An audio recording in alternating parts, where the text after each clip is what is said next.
that left me in a church parking lot late one Sunday evening, feeling so stuck and feeling so numb, feeling like there was something wrong with me and having no idea how to move forward.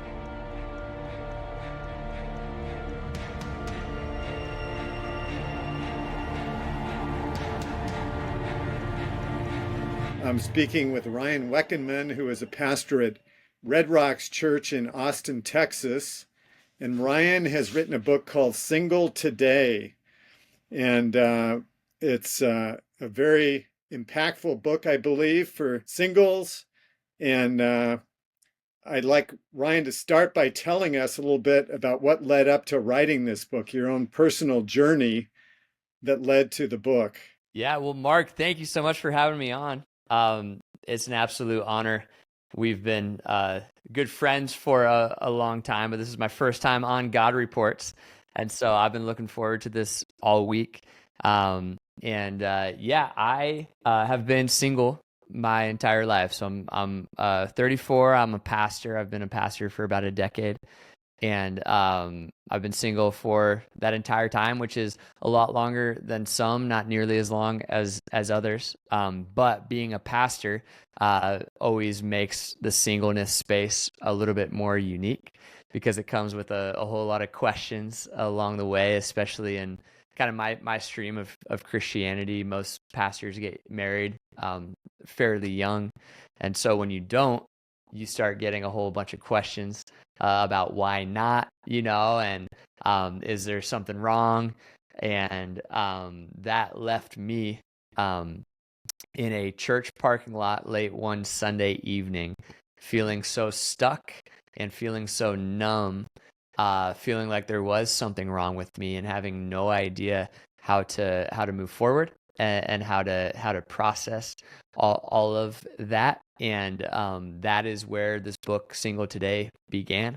And that question, is there something wrong with me, really led me into a long multi-year journey of doing a lot of the inner work to ask the questions, why am I still single? And what does the Bible have to say about singleness, which turns out is a lot. And so I had a lot of fun along the way. And just recently decided to put it all into a book form. And so that is the inspiration behind Single Today.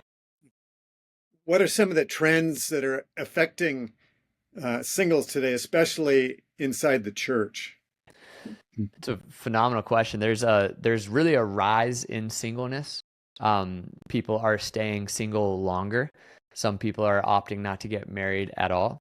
And so with that, we have millions more people who would have been married most likely 50 years ago who are single today.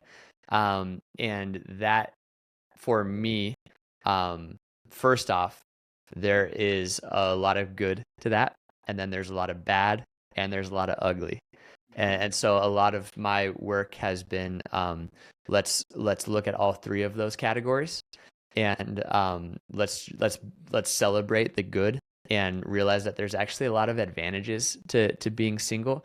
The Apostle Paul talks about this in 1 Corinthians 6, where he goes, it's actually to my advantage, Corinthians 6 and 7, it's actually to my advantage to be single because I can do more for the kingdom and I can be freed up to take advantage of these advantages.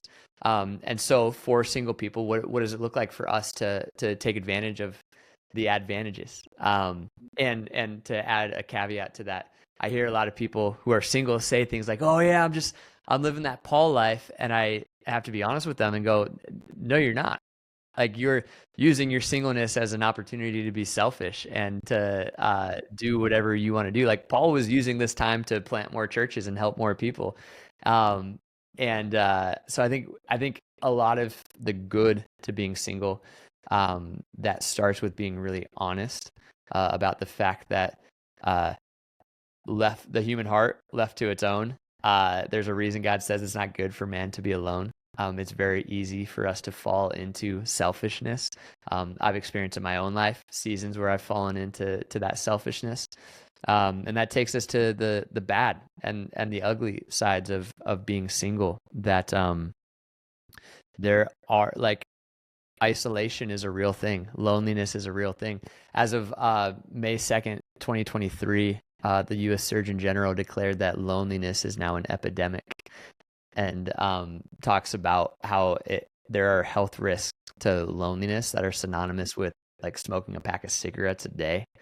Um, like it's really not good for us to be alone, and um, so like so much of my work is pushing people towards marriage, of course, but then also pushing people towards community and pushing people towards having groups. And um, I just feel uh, like in the last few years, especially, uh, like social skills have been going down and isolation has been going up. And I just see that that's a really, really dangerous thing. I don't know. Have you observed anything Well, similar I to that? mean, COVID exposed the ugly side of that with the isolation that was imposed. And you could see a lot of people did not do well in that environment. So it really brought that issue to the forefront, I think. And I have to imagine for young single men and women, it would be especially challenging. Yeah, I always say it when you look at the trend, we were already trending in the wrong direction before 2020. But there is a big hockey stick. Like it poured gasoline on a problem that was already there. And so I think you're right. I think expose is probably the right verb to use there. It showed us that we are moving we're all it's almost like we're all moving away from each other. And I think phones have a lot to do with this, and social media has a lot to do with this, where you can have a couple hundred followers, but how many close friends do you really have? And when you look at the life of Jesus, it's like his main focus was the 12 disciples. There were crowds that would follow him, but he was oftentimes like saying things that would push the crowds away. But he was very intentional with a few people in his life. And I think social media allows us to do the exact opposite, where we can be kind of intentional with hundreds of people who we have no accountability with, while really isolating and building up walls without letting people in. And I think that's part of God's great design for marriage is you have accountability built into your system. Uh, whether it's easy or not, you have somebody who is there asking you questions and checking in on you, and you're doing the same for them, and it creates this like really beautiful uh, uh, synergy. My work is okay. That's great, and that's God's design. What about the millions of people who don't have that? What does it look like for us as single people to still live just as intentional and be just as intentional about community without marriage? Have you found any differences between the way men and women respond to your book? That's a great question. I have not been asked that question yet. Yes. Um, what's funny is I'm writing primarily to a male audience, knowing that it's exactly what all of the females want men to hear, if that makes sense. So, really the person on my heart in writing this is like the single guy in their 20s or 30s or 40s or 50s is starting to feel like life is every day is a less exciting rerun of the day before, who are just starting to feel stuck in this cycle, of maybe they're falling into some bad habits that they're using to numb some of the pain, and it's like their EQ is going down, and they're eating at the same restaurant every night, and they've had the same haircut, and they wear the same clothes, and it's like they're just stuck in this rut. I'm writing to that person going, hey, you can actually God is ready to do something new in your life and exciting, and you can start to stir up that stagnant water in your soul right now. And I'm writing that to guys primarily to answer your question, because women I've found are tend to be a lot better at that. Like as women stay single older in life, it's almost like they double down on the church and they double down on community with their friends. Guys tend to have the opposite approach, where when they stay older later into life, it's like they isolate more and more and more. And so most of the positive feedback, this is a long-winded answer to your question. most of the positive feedback I get are from women, but the book really is trying to get through to the guys. Um, yeah, I think that would be my answer. Does that make sense? Well, my wife and I have observed, we feel, and we're in a different generation, that there's a crisis among young men, and a lot of them are feel stuck for whatever reason, and have socially isolated. Just we know a number of our peers who have young people who are in that situation, and it's difficult to find a way out. So is that kind of what you're talking about? It's 100. That's exactly it. Um, so one of the inspirations for the book is there's a my neighborhood has a pool, and I go for a morning run, and I run past the pool almost every morning. And years ago, I got an email from our HOA that just said, "Hey, the pool's going to be closed until further notice." And I would run past the pool when it was closed, and I would look at it, and I would think, I could just hop the fence, whatever. Water's water. I gotta just cool off. It's fine. But a couple weeks in, the water started to turn green, and then about a month in, it's like, it's got all the bacteria and algae on the surface, and it's a swamp, and it looks terrible and it smells terrible. And I was running one morning, and I thought, that's what happens when you don't have somebody else in your corner stirring up the water in your soul. It can so easy to let it turn into a stagnant swamp, and when it does, it starts to stink. And that's where I think, especially for young men like myself, it's so easy to fall into that trap. And once you get there, it's really hard to pull yourself out. And again, that's why like marriage is one of the most beautiful ways, God ordained ways to stir up that water.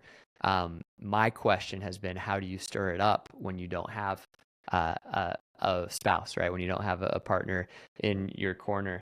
And so, yeah, a lot of the book is teaching guys how to face the past, the face yesterday, and the shame and regret from yesterday. Guys and girls, how to look at the past and go, hey, we could actually heal from this stuff. Because when you're single, um, oftentimes people who are single carry around a lot of regret from past relationships. I think, Mm. not to say that married people don't have that, because I'm sure you do. But I think marriage heals a lot of that in a really beautiful way. But when you're single, you're still thinking like, oh, did I really miss that opportunity? Like, I shouldn't have said that. I shouldn't have made that joke.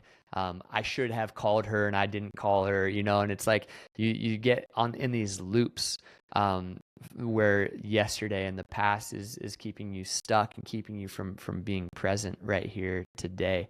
And so the whole first third of the book is all about how do we address the shame from yesterday that keeps us stuck replaying the past, instead of waking up today going, today's a new day and it's ripe with potential, and I've got a purpose to step into today. And I may just meet my future partner today as I go run this race that is marked out for me, like the writer of Hebrews says.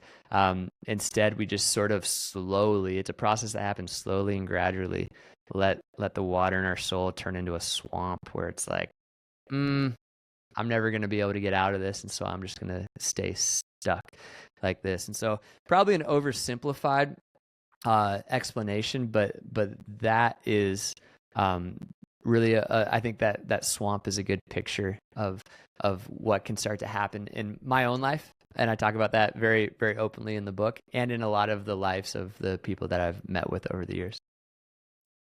I underlined that sentence in your book, which said that if you ignore the pain of the past, it leads to a stagnant pool. And I happen to be one who would rather avoid some of those hard things from the past. And I've taken comfort from Paul's writing that we put what is behind, put those things behind us and press forward to that high calling. So how do you wrestle with that tension between the two? That's a phenomenal question. Yeah, so I would say a couple of things. I would say that uh, ultimately, that Philippians 3, I forgetting what is behind, I press forward towards what is ahead. That is the ultimate goal. But when you can't actually do that, when you say that you're doing that, but you can't stop thinking about it, that is a sign that you're not actually forgetting what is behind. You're just saying that you're forgetting what is behind. So I'll meet with somebody who will say like, well, yeah, that's in the past. I'm moving forward. But then you see it come out in their actions that they're still carrying around a whole bunch of shame and a whole lot of regret. And it's like they've swept these things under this rug.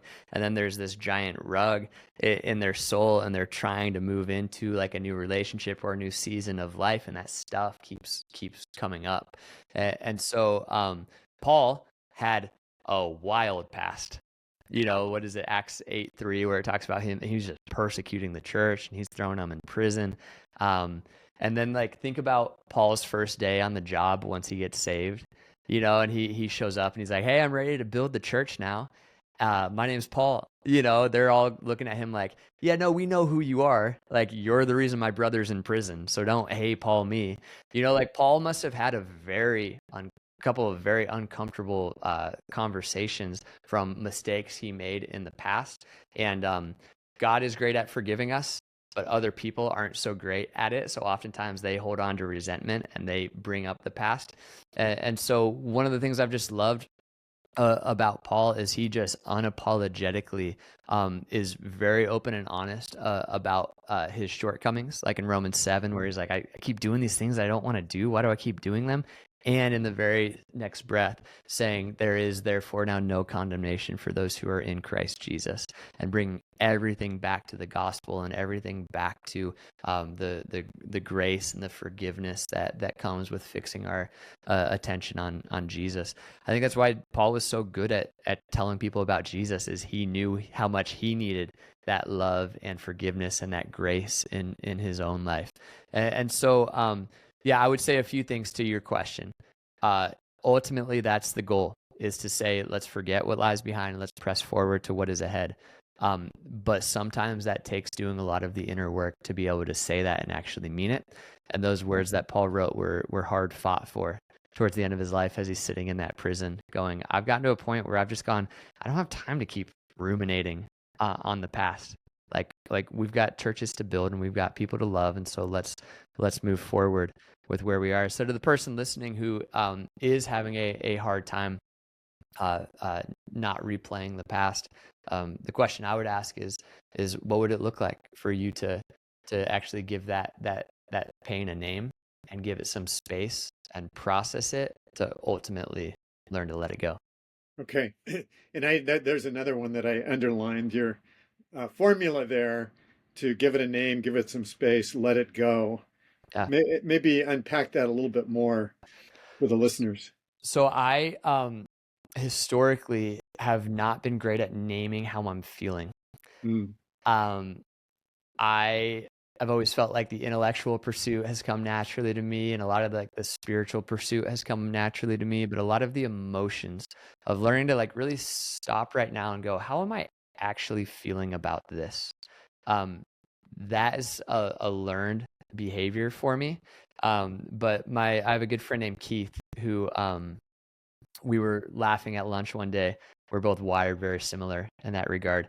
And he told me about this list of emotions that he carries around with him. And he goes, I actually pull out a list of emotions and I go through it and I go, am I feeling angry right now? Am I feeling scared right now? Am I feeling insecure? Until I find the one that is my emotion, and then I name it.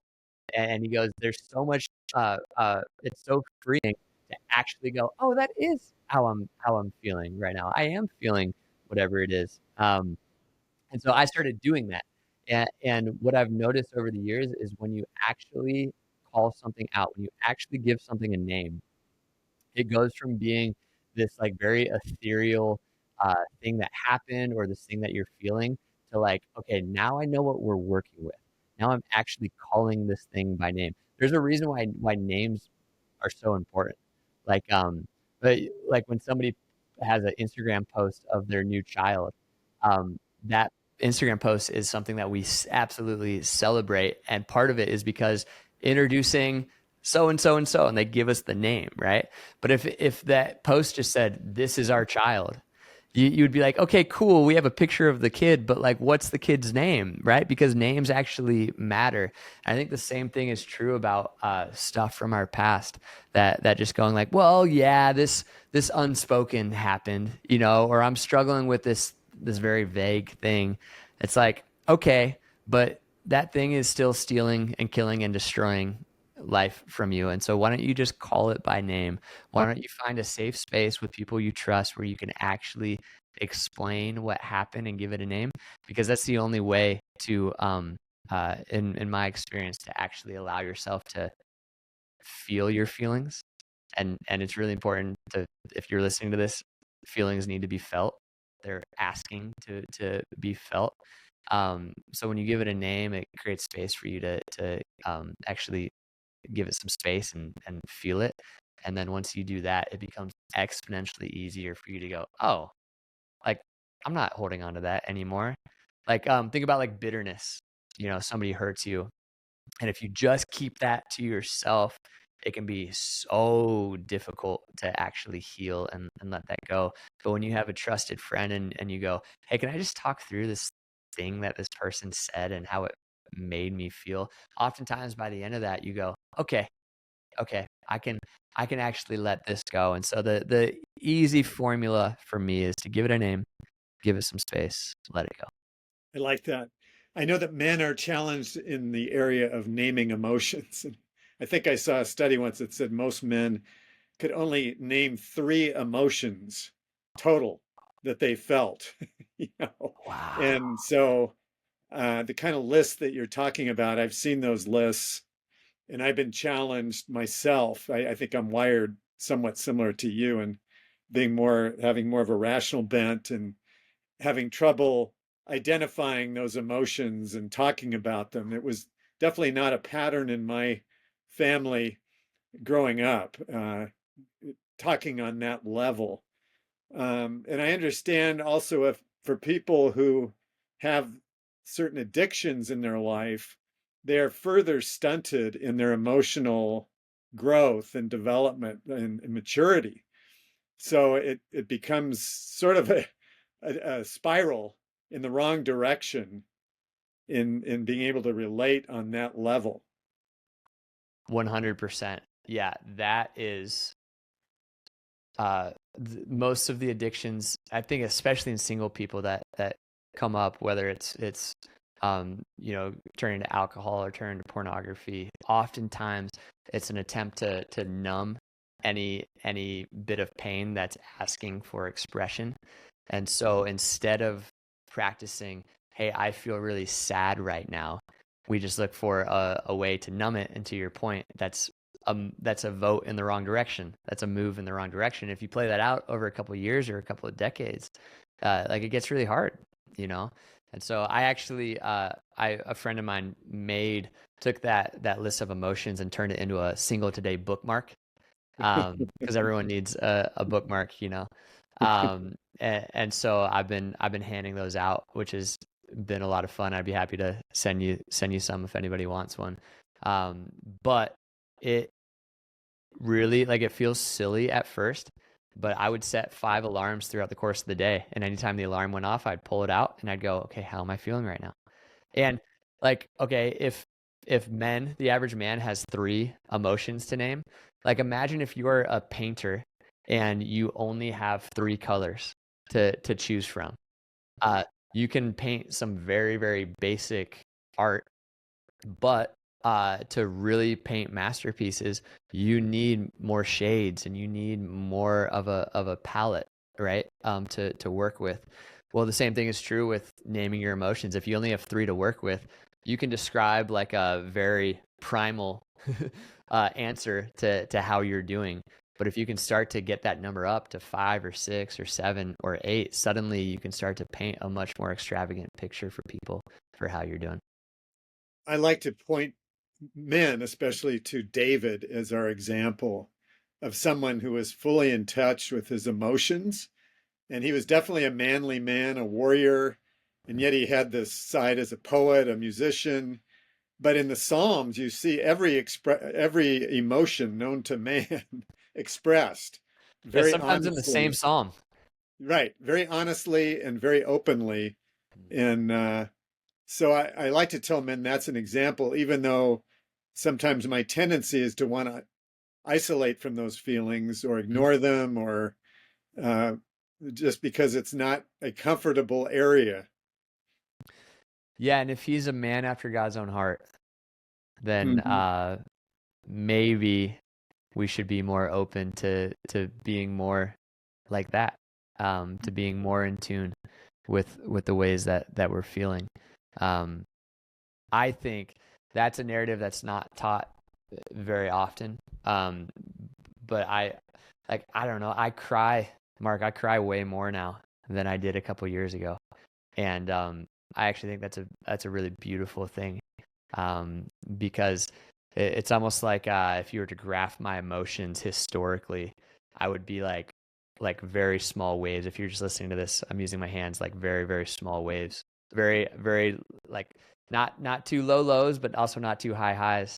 And it's like actually if you want to experience the high highs, you have to be willing to also be sad.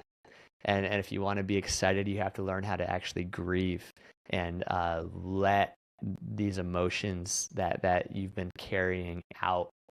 And so, yeah, it's not a comfortable journey for us men, but it's so good and it's so important. Jesus is tenderizing your heart. And I Mm, have experienced that over the years where there was a time in my life where I felt I couldn't really cry, that I'd sort of gone beyond crying. And that was before I became a Christian.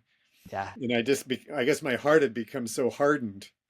And, but over the years, as a believer, as Jesus tenderizes my heart, I know I too can cry at the drop of a hat. So, Mm. Tenderize is a great word for yeah, that. Jesus is yeah. and look at Lazarus, the story in John 11, Hmm. where his best bud, one of his best friends, passes away, and he knows what he's about to do, and yet he still allows himself to sit and cry. Yeah, yeah. That's always been very intriguing to me, that interplay of emotions there. Tell me about the special problem issue with porn that afflicts your generation of young men and perhaps women also. So all of the numbers that I see show that it continues the rates continue to rise. I was reading a study the other day. I might get these numbers wrong, but it's like the top 5 porn sites account for like 6 billion clicks every single month or something. It's like an absurd number. It's Um, bigger than the NFL, they say. right, which is insane to me. And if our goal is intimacy, and our ultimate goal is that naked and unashamed picture that Genesis 1 and 2 paint. Porn is just such an enemy to that.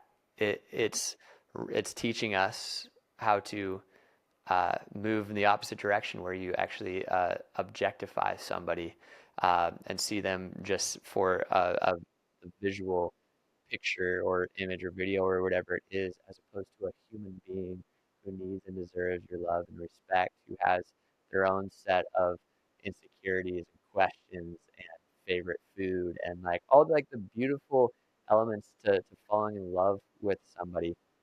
It's like we're just skipping over all of that and taking it to the what is supposed to be this beautiful culmination of intimacy once somebody has committed to somebody physically and financially and emotionally through marriage, and then ultimately there's this beautiful crescendo of sex. And what the porn industry is doing is they're going, well, we can just give you that part without all of the work. And to me, I think that's one of the number one players that is keeping, especially men, uh, isolating more and more and more. It's like the most isolating thing you could do. It's like by nature very like it's a very private thing. Um, and yeah, I have the sense. that if we could eliminate those 6 billion clicks just for 1 month, our world would be so much healthier, and relationships would be healthier, and people would be healthier. Like just for 1 month. That's how much damage I really do think that it's causing. Have you uh, studied any of that? I have a theory that internet porn, the rise of internet porn, killed the men's movement in America because I went to a Promise Keepers event in the LA Coliseum where there were 70,000 men singing at the top of their lungs, "How great thou art." And when you've been in a group of 70,000 men Oh, in that big of a stadium, all singing like that heartily, um, it was a wonderful time to see something special that God was doing among men, and yet in the mid '90s, the whole thing flamed out and died, and that was exactly the time when the internet, the early '90s, was gaining traction, and I believe internet porn was capturing the hearts of men like a wet blanket being thrown on a fire. It really doused the flames of revival and really put an end to the men's movement at that time. And I don't think we've regained it. um, the beautiful truth about the gospel is that we can recover, and that you can't your mind, your brain can be rewired, and that the Holy Spirit really can redo the things that the drugs like porn have undone. And so my approach is always grace and truth, and I think it has to be that way. When we come in with too much truth and not enough grace, we just heap more shame onto guys. Mhm. But then at the same time, if it's all grace and no truth, like there's no call to action and call to get better. But I just see Jesus in such a beautiful way, always approaching difficult subjects with so much grace, which is, I love you right where you're at, and truth, which is, now go and sin no more. Now you don't need this in your life. And so to the person listening who is feeling shame right now, hey, nothing but grace for you and love for you. But for the person who is feeling apathetic, going, well, it's just always going to be in my life, you need to stop thinking that way right now. That it doesn't have to always be in your life. You can learn to heal some of that deeper pain that's causing you to medicate with it in the first place, and get back up and start over, because today is a new day and his mercies are made new every morning. I noticed that you've reached a place where you say that you are content with being single, and that you even go so far as to say you love being single. Mm. Um, are you hoping people reading this book will arrive at that kind of a place? Yeah, 100% for today. And so Mhm. that's the second word in the title. The book is called Single Today. And the reason being is, at first the snarky title of it was Single Forever. And just became very clear, like that's not the message I'm trying to say in this book. The message I'm trying to say in this book is, where do you find yourself today? And what is the gift that God is giving you today? And what does it look like to be all in on where you are today? And so to the single person listening to this who has a deep desire for marriage, like, listen, that's a great desire. That's a God-given desire. I'm praying for whoever's listening to this. I pray for you every morning. I'm praying that you meet your person and that you fall in love. And I'm also praying that today you'll realize that you have a gift right in front of you, and that is being single. That singleness is a gift for you to step into. And whatever comes tomorrow, Jesus says, stop worrying about tomorrow. James writes, "Why? Who are you to say today or tomorrow we're going to go do this, that, or the other? You don't know. Your life is a mist that appears for a little while, but today there are people in your life who need love. There are people in your life who need support. There are people in your life who need care. What would it look like for you to be all in on being single today?" See, I think we have the wrong finish line for marriage in the church. I think oftentimes we make marriage the finish line, as if like the writer of Hebrews is saying, so now throw off all the sin that so easily entangles you and run this race marked out for you with perseverance all the way up to your wedding day, and then you'll be done. And I just feel like we're setting people up for like a very frustrating first year of marriage if that's where our finish line is. The finish line that the writer of Hebrews is talking about is so much bigger than that. It's the Great Commission. It's making disciples to the ends of the earth. And when we make that our finish line, and today you decide that's the race I'm going to run, that's marked out for me, well, then you may look to your left or right and notice somebody that's also running that race and realize that the two of you make a great team and can actually run faster together. And if that happens, we celebrate that and we're cheering you on. And I hope that happens for you. But let's remember that the finish line is to make disciples of all nations, and let that be the thing that gets you out of bed in the morning, which means today, if you are single, you have this amazing gift of more time and more resources and more energy, most likely. And so, what would it look like to use that extra time and energy and resources to make more disciples? That's a beautiful way to close our time together. I so appreciate your book. It's called Single Today by Ryan Wekenman, and they can probably pick it up on Amazon. And just thank you for what I think is a very well written book. Ryan is a great communicator, and he's tapping into some deep wells of truth in this book that I pray it will help many find hope and purpose in their single life today. Yes. Thank you so much. Mark, thank you so much for having me, and thank you for everything you do. I love God Reports. I love what you do. I love your whole family. You guys Thank you. are the Thank best. you. Good to be with you. You too, Mark.